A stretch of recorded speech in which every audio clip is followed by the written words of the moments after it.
Here's what's coming today on the Woodworking Network podcast. I was the president, I shouldn't boast about this, but I was the president from the late 70s all the way up until the early 90s in America of the Mistake Club. And now I'm just the secretary treasurer today, but back then, we didn't have all of the programs that we have today for teaching woodworking. We didn't have. Welcome to this episode of the Woodworking Network podcast. Join us as we explore the business of woodworking, big and small, and what it takes to succeed. I'm Will Sampson. Today's episode is sponsored by FDMC Magazine. Today, my guest is Marc Adams, founder of the Marc Adams School of Woodworking, one of the premier woodworking education centers in the United States. We're going to talk about the school and woodworking education in general. But first, I want to talk about learn to live, live to learn. They say one of the best ways to stay young is to never stop learning. I've always embraced that philosophy with wonder and joy at learning new things. Sometimes the goal is learning as a means to an end, like learning how to program a CNC. Other times, it's learning just for the sake of exploring a new world. That kind of learning has taken me down all sorts of paths to learn all sorts of skills. I've often told people that I have the making disease. Anything I get involved with, I have to learn to make something related to it. Some of that making has just been fun, but a lot of it led to business ventures. I first learned business skills when I started a small bicycle repair service on a college campus. Then I picked up metalworking skills and launched another business that went nationwide building custom bicycle frames. Those two businesses paid for my college education. I've been involved in reporting, writing, and editing since high school. Journalism is all about learning and curiosity. You also have to do a lot of questioning and digging to discover what really matters. After years of covering crime, courts, entertainment, business, and politics, and even helping to put one politician in jail, I learned my true calling was helping people who make things succeed in business. But when it comes to learning, I just can't help myself. In woodworking, I started by making toys for myself as a child. I've learned to build furniture, musical instruments, cabinets, archery bows, gun stocks, turning work, CNC machining, timber framing, and carpentry. In metalworking, I do blacksmithing, casting, gunsmithing, welding, and precision machining. I've even made golf clubs. Probably the toughest job interview question I was ever asked was from Paul Roman, the founder of Fine Woodworking Magazine. I was applying to be the editor of his magazine. He looked at all the stuff I'd done and he asked me, "Are you an enthusiast or a dilettante?" I wanted to tell him I was a Renaissance man, but that seemed a little on the pretentious side. Instead, I said, "I'm an enthusiast with many enthusiasms."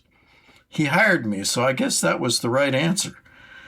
Whether you learn with a specific goal in mind or for the sheer joy and wonder of adding new things to your bank of knowledge and skills, I strongly believe it's good for you. It keeps your brain functioning, your hands busy, and multiplies your opportunities, not only to improve your own lot in life, but also to improve the world around you. Learn to live, live to learn, and make something of yourself by making something tangible with what you learn. Help others find their way to learning.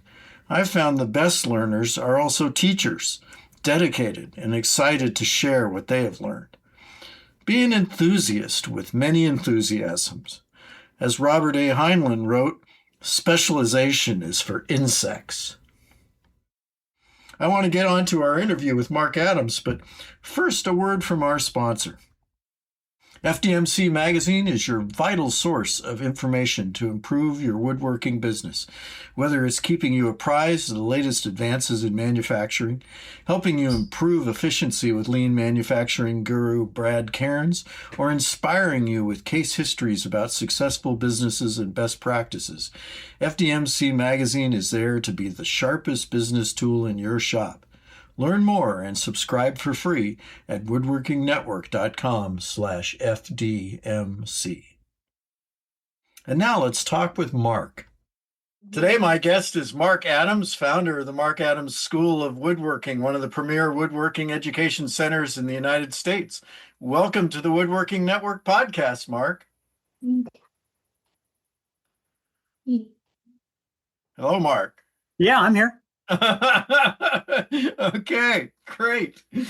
Before we talk about your school and plans for the future, I want to go back to the beginning. What got you started in woodworking in the first place?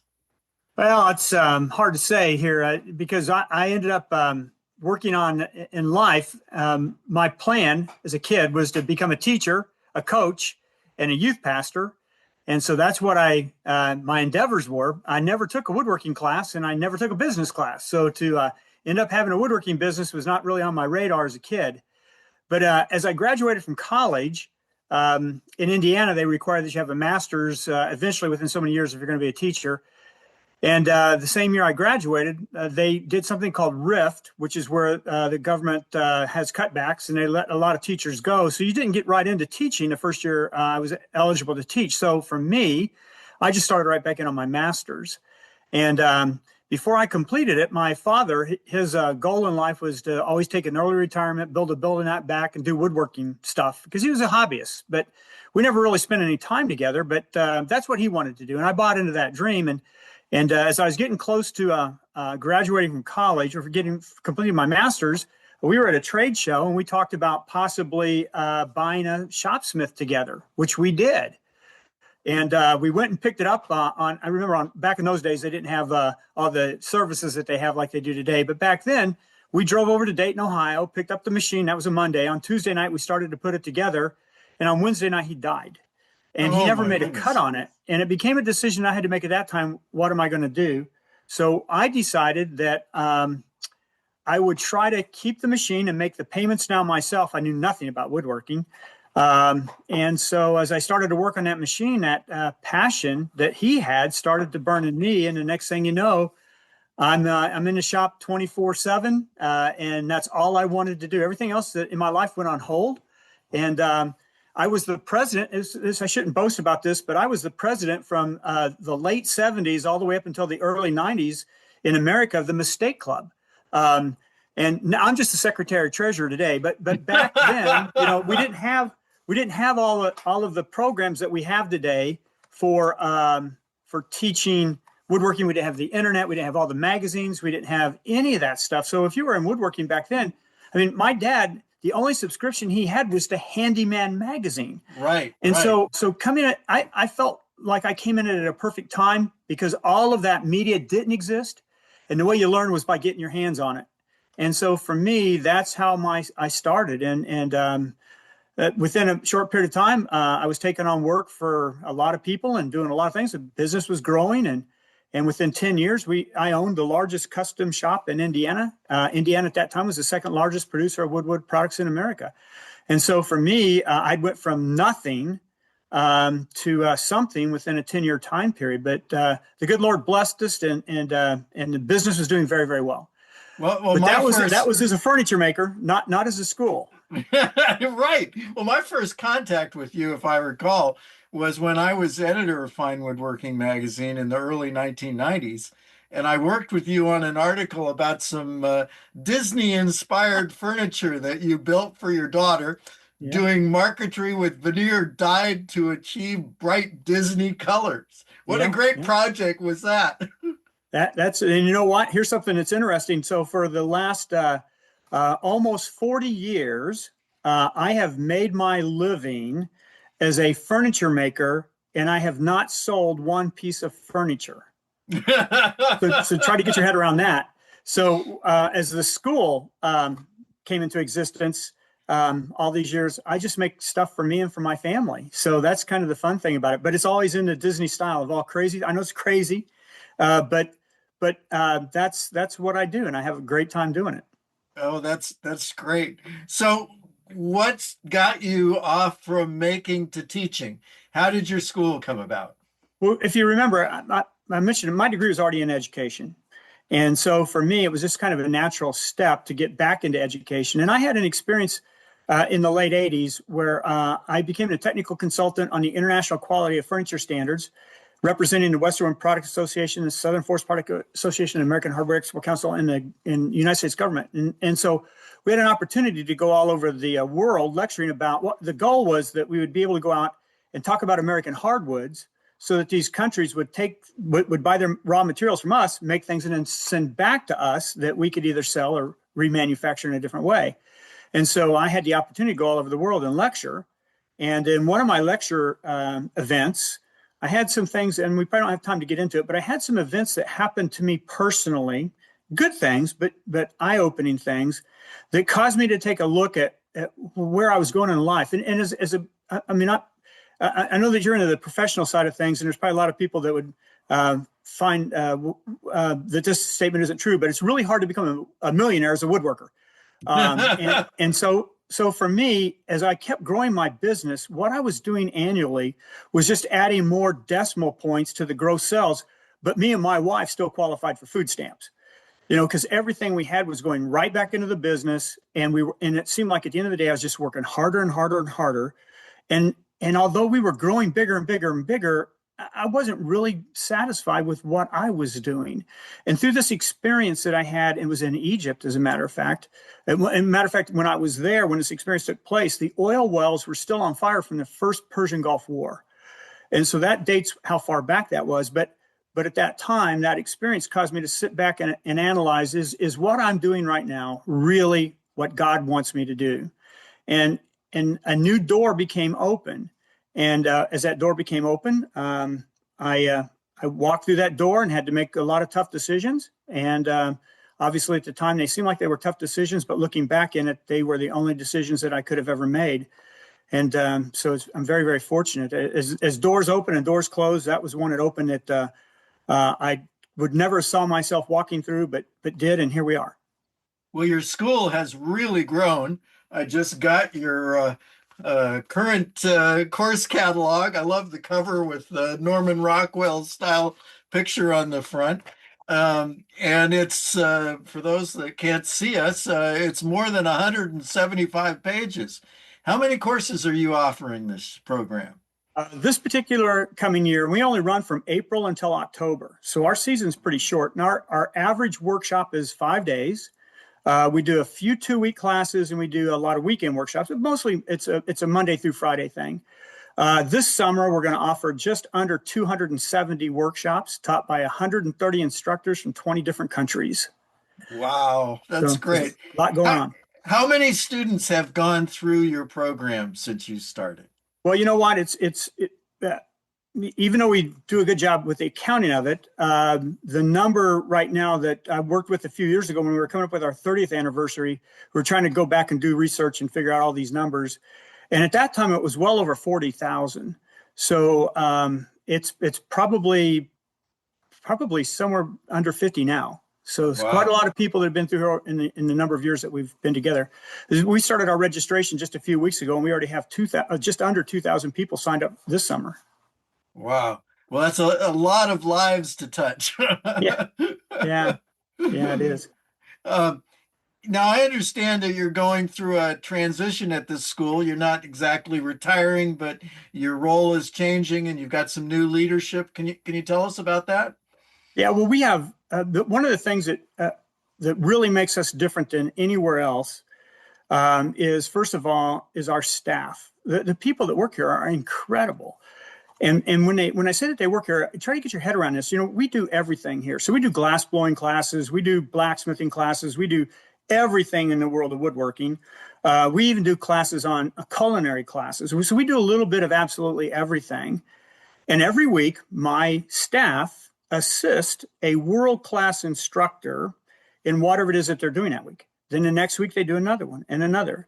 And then they do that month after month, year after year, year after year. And when you think about their experience and their exposure that they have to so many instructors and so many techniques and so many people, these guys are really the best technicians on earth, period. They know more than anybody because they've been exposed to more. So a big part of what happens here is our staff are really incredible people. Well, for me, in all the years, it's, I started the very first year, I did 16 classes, took 10 people, had 160 people here. And I quickly realized that there's no way I could continue doing this by myself. So that's when I started to bring in other people. And as I started to bring in other people, then my goal almost immediately was to diversify from just woodworking into other craft. And so we started to do things that were ancillary. So we started to do blacksmithing classes where people could come and make their own hinges if they wanted to, or any type of hardware, or even make their own chisels. And then we moved into glass pretty quickly. And we started doing leaded glass, which led into flame work and led into fusion and led into neon sign making and into glass blowing. And all those things were ancillary at first, and now they've just become a big part of our program. And so what really is a big attraction for us here is the not only the instructors in the facility, but our staff. So with me, after all of these years, it does kind of wear you down a little bit. And I don't mean wear you down in a bad way, but going from 160 people in the summer to possibly 2,500 to 3,000 people on your property, it can wear you down. And I don't mean that in a bad way, but you can't walk away from it because there's a class going on every day, and there's your parking lot's packed, and you got to prepare lunch for everybody, and it just starts to wear down. And that brochure that you mentioned is 180 pages this year. There's no advertisement anywhere in it. And as an editor of Fine Woodworking, you probably know that that's 2.5 times bigger than an issue of Fine Woodworking. So there's a lot of information, and I do that all by myself. And everything from the designing the cover to the words to the photos and all of that. And so that takes me about 6 months. Plus, I teach about 14 weeks a year. So for me, it's just time. And the other thing is, which is has been a bad thing for me, is I've never really had time to sit down and talk to students. I've never really had time to sit down and talk to the instructors because in the building, if I'm out here, I'm on a mission. I got something I've got to take care of. And so I've missed all of that personal interaction. So I have taken one of my key people here that's been with me for a long time, and I've appointed him as my new director. And so he will take over, and he'll run the day-to-day of everything, which will give me now more time to just be here and see what it's like. I've never taken a class. So it'll give me an opportunity. Class, yeah. I know. And I'm the one who determines what I want to do every year. But for me, I want to start taking workshops. And I want to spend more time with the people that are here. I want to sit down and talk to them. And I've never had the time to do that. So this is going to open up those doors for me. I'll still be here every day and I'll still be involved. But the day-to-day stuff, my staff can handle everything. So I'm going to pass the ball onto them and let them run it for a while. That sounds great. What do you like most about woodworking education? Learning from other people. And when I say woodworking education, I'm going to turn the table on you. What I enjoy the most is what I learn from the people who come and take classes, because they always have an insight that I hadn't thought about. They have an idea or a process or a technique or a new piece of equipment that they're using. And so for me, I'd love to be able to share information, but for me, I love learning new things. And I have a couple of instructors who teach here who tell me that they would give anything to be able to spend a summer taking classes here themselves and learning. And so as somebody who wants to perpetuate the craft, I've got to perpetuate myself and learn as much as I can. And so for me, that's a real enjoyment. Then taking that information and being able to share it with people with no covering at all. You don't cover it. In our craft, there's no need to have secrets. And so for me, I love teaching people things that they maybe know or don't know, or things that they need to practice and learn so that they can make themselves better. And so that to me is the real joy, is both sides of the table, being the student and teaching the student. That's great. Now, I think most of your students are probably what we would call as hobbyists. Is that correct? But most of my audience are pros. What do you think of career track woodworking education? Well, let me just back up and go this way. Yeah, the average age woodworking for us is kind of a mature craft. And when I say mature, I don't mean from a responsibility standpoint. I mean from an age standpoint. So most of the people who do come here are older. Because they're older, most of them are pretty successful in life. They already have a job. They have an income. They have time on their hands. So really, we probably do cater more to them. But that doesn't mean our education isn't geared at somebody that's a professional. We have 3 different programs we offer here. We have a master's program. We have a fellowship, which Michael Fortune is the director of. And then we have a turning fellowship. And so we do have probably 15 or 20% of the people that come here are professional woodworkers. And you and I have worked together on the Veneer Tech Challenge competition many times over the years. Yeah. Yeah. And a high percentage of those people that have won have been students at our school at some point in time. Now, I don't want you to think that I'm playing favorites. I'm not doing that. But it's nice to see that we do cater to both those people that are professionals that really want to learn more. That can, if a professional, sometimes they get locked into their own world and they do what they do. But if they would take time to come to a place like this and learn something new, that they can incorporate into work, say carving. If a furniture maker, cabinet maker, whatever, can learn just a little bit about carving, then that puts them one step better than their neighbor or than the other guy that's selling cabinets down the road. And so for me, I've tried to open up the door so where we have great curriculum. We do everything from joinery to carving to turning to finishing, you name it. There's an area anybody that's a professional can enhance and improve what they do by coming to a place like us. Plus, the great thing about it is it's not long term. So you don't have to commit 9 weeks or 9 months. You can do it in a week. Mm-hmm. And the other thing is we have a lot of, we have our own foundation here. And so for people that have a need, and we do have a program for people that are 18 to 25, but we have ways to be able to help people who can't afford to come here to be able to afford to come here, which is nice. Now, you've had some of the premier woodworkers in the country teaching classes at your school. What does it take, in your view, to excel at woodworking, whether you're a hobbyist or a professional? What makes for success and high quality in woodworking? One word: passion. You got to have a passion for what you want to do. You gotta realize that, and you can't be greedy. If you're greedy, then you're trying to get the job done as fast as you can, and you lose the commitment to the quality that you need. So for me, I have always been driven because I'm passionate about what I do. Even today, after all these years, man, if I make anything, I want to make it as good as I can. I want to make it better than anybody else can. And so that's the thing for me that drives me. And I'm not greedy. I'm going to get the job done right no matter what. And that becomes a problem for a lot of people today, is they get too involved with the time clock with doing work. And I think that it's necessary when you're trying to make a living at it, but to become really good at it. And you mentioned the instructors that are here. When I'm vetting a new instructor, while we're having our conversation, if the first thing that they ask me about is how much am I going to be paid, then they're not going to fit into my program. Because it tells me that their priorities for the craft are probably not exactly where my priorities are for the craft. And so I think that has a lot to do with where I believe that your heart has to be. If you're going to try to make a living in this business, is don't be greedy and give it everything you got. Now, you've been at this for decades. What still gets you excited about woodworking? I'm working on a project right now. And so I don't know. I love to. There was an article once written about the aroma of woodworking. I don't know who wrote the article, but they contacted me and they asked me if I had a memory about the smell of wood. And for me as a kid, I remember seeing my dad in the shop on the lathe turning, and he was turning walnut. Now, walnut has a smell that we're all familiar with, but this particular day, he was turning a piece of walnut that had a different smell to it. And every now and then, somebody will cut a board here that has that same smell, and it takes me right back again to where I was as a kid. I see that shop. I see it in color. I see him standing there. I see where the lights were. It's because of that smell. So there are a lot of things that keep me passionate about the whole thing. And just sometimes getting up and smelling the wood is what keeps me excited about doing it. That's great. What's the project you're working on now? Well, I've been on again, you got to ask me, it's a Disney thing.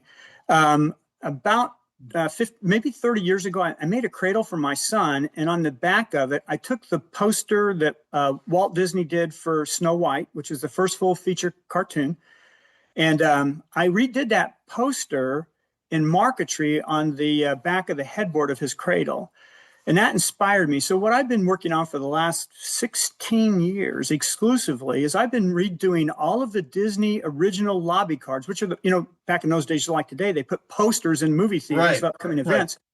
Walt did that too. And so from 1928 to about 1935, all of those cartoons featured Mickey. Now, if you get at 1935, they start adding in all the other characters.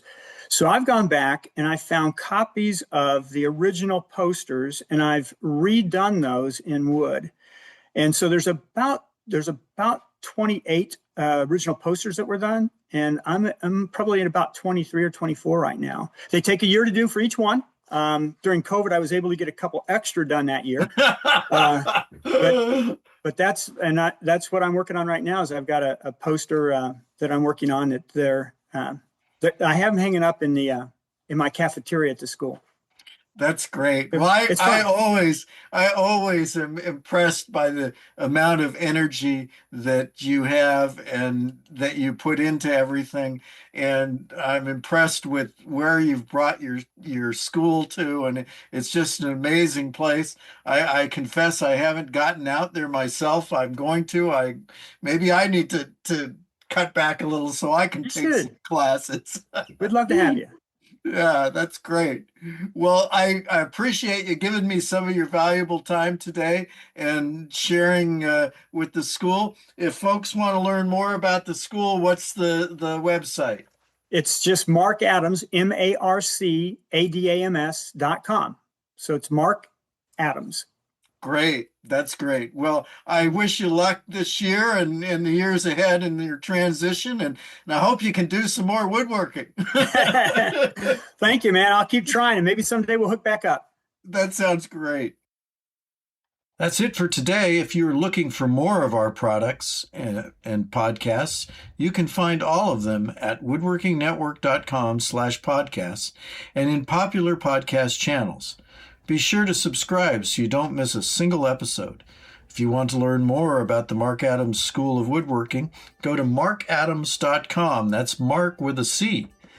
Thanks again to today's sponsor, FDMC Magazine. If you have a comment or topic you'd like us to explore, contact me at will.sampson@woodworkingnetwork.com. Thanks for listening.